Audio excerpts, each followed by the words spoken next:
Assalamu алейкум достор. Азыр менин кайрылып кетчү нерсем кыргызымдын жигиттерине.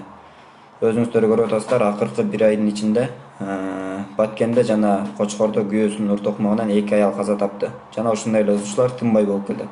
Бул нерсеге карап туруу толук мүмкүн эмес. Сиздердин деле эже, карындаш, апаңыздар бар. Ошол адамдарды бирөө ушинтип уруп жатса, сиз эч убакта карап тура албайсыз. Ошондой эле сиздин жубайыңыздын дагы ошондой ата-энеси бар. Алар кички кезинен ошол кызын өстүрүп, сизди бактылуу кылып алат деп сизге берсе, сиз ошол ишеничин актаганын ордуна 2 ай жашагандан кийин үйдө батыр жоодо жок болуп урганыңыз бул туура эмес. Сиз эже карындашыңызга кандай мамиле кылсаңыз, ошол алган жубайыңызга да ошондой мамиле кылышыңыз керек. Жана кайрыларым кыргызымдын үйлөнө элек жаш жигиттерине. Бул нерселер бизге сабак болуш керек. Бул нерседен биз сабак алышыбыз керек.